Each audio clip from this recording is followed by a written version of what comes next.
Ini adalah daripada kalangan Konoha. Ini adalah daripada kalangan warga negara Indonesia. Kenapa berlaku begini?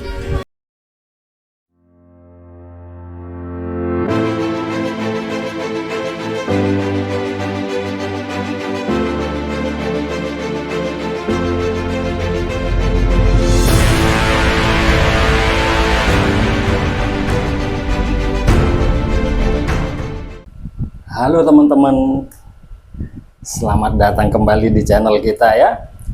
Semoga semua rezeki melimpah dan sehat selalu. Teman-teman, kalau di Indonesia ya, kita mengenal ustadz-ustadz kita. Mereka semua lembut-lembut suaranya ya.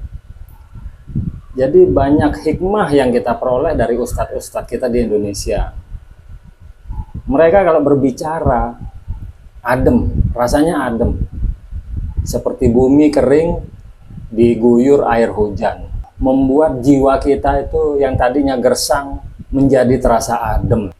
Ustadz As'ad yang dari Sulawesi ya, Buya Sakur, Buya Yahya, Ustadz Abdus Somad, dan banyak sekali ustadz-ustadz di Indonesia, ada ribuan, dan rata-rata mereka lembut ucapannya. Kita senang mendengar kalau ustadz itu lembut suaranya ya, karena pelajaran yang mereka berikan kepada kita masuk ke otak sampai ke hati. Nah, saya kepingin tahu ustadz di Malaysia bagaimana, ustadz panutannya orang Malaysia. Coba kita lihat ya, apakah ustadznya ini mewakili karakter orang Malaysia. Dari ucapan-ucapannya kan kita tahu. Kita mulai videonya bareng-bareng ya. Tak adakah pendatang-pendatang haram daripada negara-negara ini semua. Tetapi yang terpaling hero, yang terpaling pandai, yang terpaling cerdik baru-baru ini, mereka sembunyi di dalam tong-tong ikan di pasar Selayang. Ini adalah daripada kalangan Konoha. Ini adalah daripada kalangan warga negara Indonesia. Kenapa berlaku begini? Kenapa pendatang-pendatang haram, warga-warga asing daripada Indonesia yang rasa terpaling untuk respon isu ini? Apa masalahnya? Kita beritahu pemalas seperti kerbau. Ini kita beritahu, ini kiasan-kiasan bahasa. Ini bangsa Melayu duduk di Malaysia, kita bercakap di Malaysia, di bumi Malaysia kita bercakap kiasan. Ini pemalas, ini malas seperti kerbau. Ntar dulu. Dia bilang omongan binatang itu adalah sebuah kata kiasan yang nggak boleh orang tersinggung begitu. Lucu ustadznya. Kalau begitu saya mau kata kiasan juga. Ustadz Sopyan mukanya kayak pantat anjing, tau nggak? Jadi apa yang keluar dari mulutnya itu ya tai anjing. Nggak ada yang bagus. Coba kita lanjut ya. Ini tidak boleh duduk diam seperti monyet. Ini semua kiasan-kiasan yang kita bagi tahu. Sebab itu Urus tak payah hang nak buat. bagi tahu nama siapa saya hina. Kita ada undang-undang dan ada pegawai-pegawai atasan yang boleh ambil berat. Bagi tahu nama siapa saya hina, bagi tahu saya. Hang sebut apa? Hang seni Nama tahu. siapa saya sebut, nama siapa? Hang tahu hang sebut apa, tak payah Pendatang tanya. haram ada 4.8 juta. Siapa saya sebut? Saya sebut tentang tak payah pendatang hang haram. sebut. Hang naikkan punyanya Datuk kita. sebut nama saya. Kalau saya sebut nama Datuk macam mana? Ya, punya silakan sebut. Jangan tu nak bagi tahu antara manusia yang ada akal bercakap dengan laju mulut pada akal. Saya tak pernah hina orang. Ustaz, Saya tak hina orang. kalau betul-betul ada akal, hang tak akan menghinakan orang binatang, Saya Ustaz. tak hina orang. Saya bagi tahu kepada pendatang haram. Pendatang haram ada 4.8 juta dalam negara. Tak payah, Bukan tak payah individu. Ustaz. Jangan bagi. Aku rasa lebih baik. Wah, pendatang haram 4.8 juta. Coba pikirin sendiri bagaimana pendatang haram, pendatang ilegal bisa masuk Malaysia sebanyak 4 juta lebih manusia.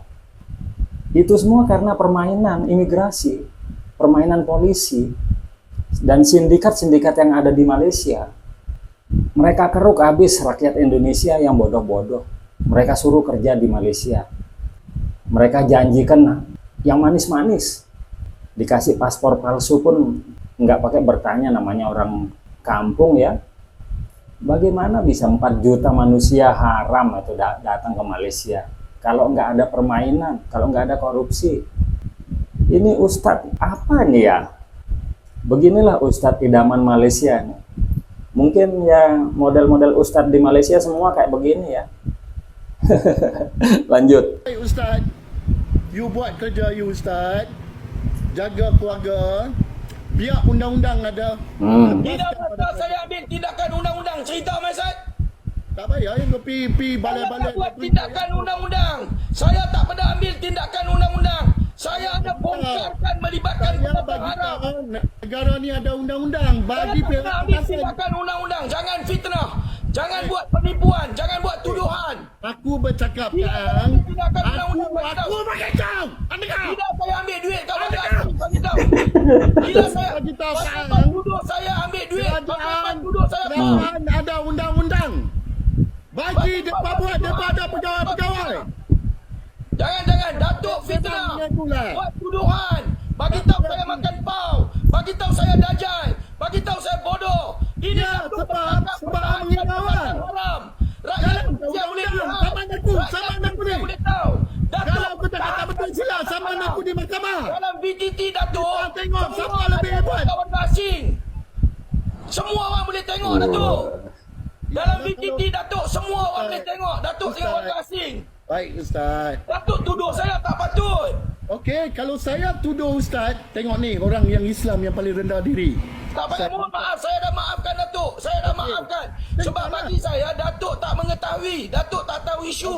Okey, sebab saya cuma dengar binatang saya tak boleh terima bila sesama Islam hina. Saya minta maaf kalau ada kesilapan saya ingat Ustaz, dia orang yang rendah diri. Faham Ustaz? Tak Saya dah tunjuk maafkan Datuk.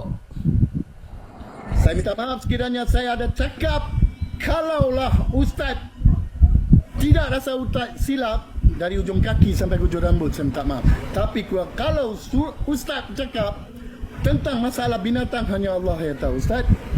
Dengarlah secara umum saya cakap kat Ustaz. Cuma saya benci sesama Islam bergaduh.